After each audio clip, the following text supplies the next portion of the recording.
G'day and welcome to the program. As you gaze around the glorious garden of Masahiko Kamura, there's a couple of things I need to clear up. Firstly, Chris, who's a user from Kew in Victoria, wanted to know what is Wongshan. He's heard everyone from Shu Shoubai to Masahiko Kamura speak about the place, but what is it? Chris, Wongshan is a wonderful mountain range in China, inextricably linked to bonsai origins, and you can catch glimpses of it in the bumpers and breakers in the program.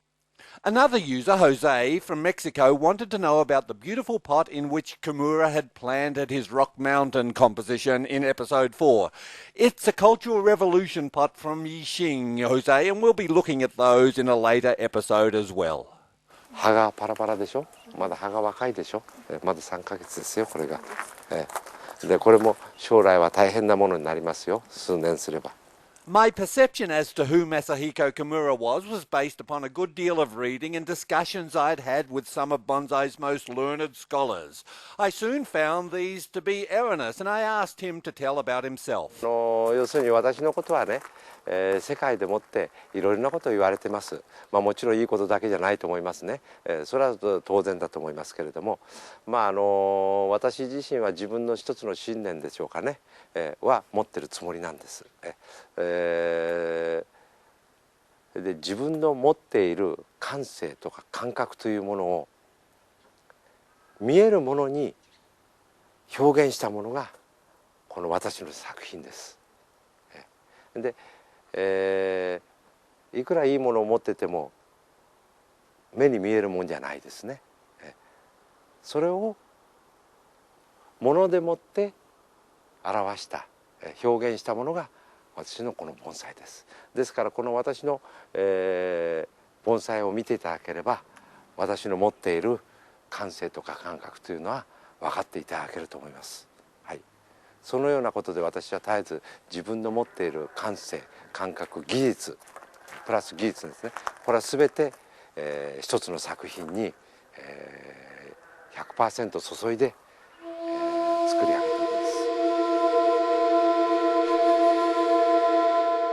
The Red Garden in Yangzhou is one of the Chinese panjing gardens that's enjoyed official support for many decades. It's also home to Qinchuan Zhao, or Brooke, the Yangzhou panjing artist who's active in America promoting bonsai and panjing, and of course to Master Lin Fengshu and the late Shu Shoubai. While the Red Garden features trees and styles from all over China, the Slender West Lake Garden, which used to be under the management of the Red Garden Committee, features a Yangzhou style. Just inside the gate was a pine, and I asked Master Lin about it. 这像不像你看中国的黄山上面的松树？ Slender West Lake Garden is a tourist mecca, and people come from all over China to experience it. If you want to get your picture taken in front of some of the iconic locations, stand in line. If you don't feel like walking, you can always jump on a boat and have a look around and travel through the canals, or just sit in a rotunda and enjoy the beautiful scenery and the wonderful panjing that abound. The gardens offer the services of specialist panjing interpreters, and Master Lin kindly arranged one, so I asked about the origins of Yang bonsai. In the mountains that you see, the potty landscapes, Yes. you see, the plants grew natural and also being planted and pressured by the snows and by the wind. It just like the models of potty landscapes of Yangzhou. It has been so absorbed from the natural. You see that in Huangshan, they have the welcome pine. Yes, I know it. It's planted in the national, in the nature. It's always being pushed by the wind, by the wind. Yes. And being pressured by the snow. So it's just like flat at that time. Right. In the ancient times, it's about 300 years ago that our ancient is very enjoyed of the nature. So panjing is the place. It's also the absorbed from the natures.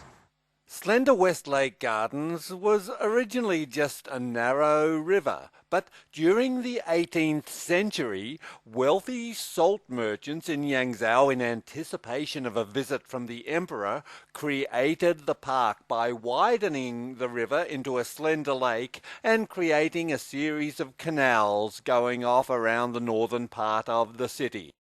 Today the gardens are enjoyed by all people, but in the past they were for the exclusive use of the wealthy and powerful. In ancient times, this building here was reserved especially for birthdays. Nothing else, just a birthday house. And there were scholars' rooms where one could sit and ponder individual bonsai or admire calligraphy and paintings. But I really wanted to see where the panjing artists worked, where they created these wonderful Yangzhou masterpieces. And Li Wei directed us to a pavilion nearby where we found a group of gardeners carefully styling trees in the Yang style.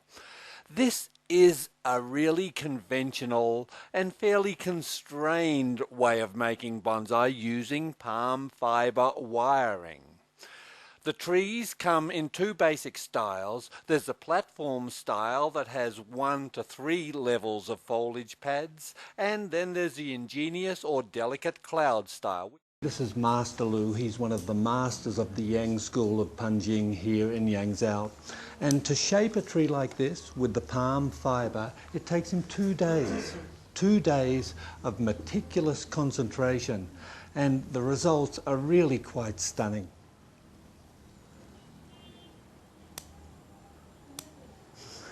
Nice.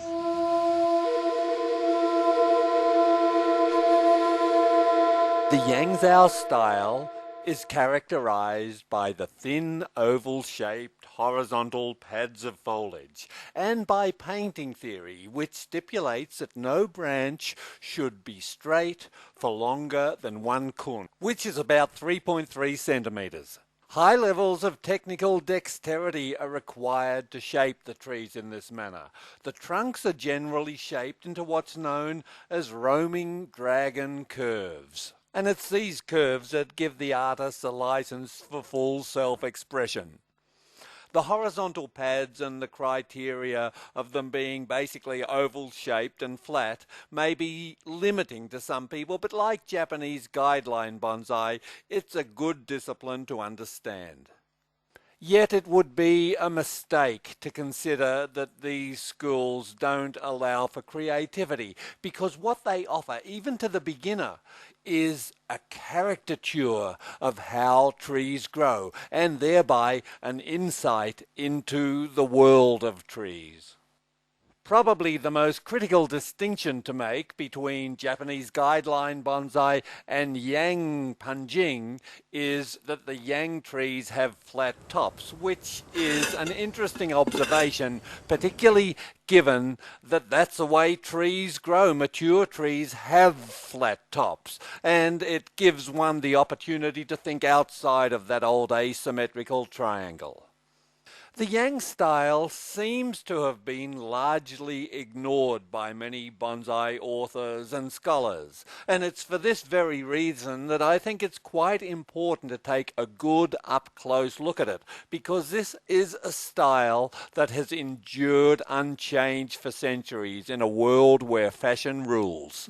When one looks at the Chinese schools of panjing, we soon discover that root pruning, which is sort of the great mystery to the foreign beginner, is not something that's emphasized or sometimes even mentioned in Chinese panjing. The emphasis is much more upon soil replenishment, refreshing the soil in the pot.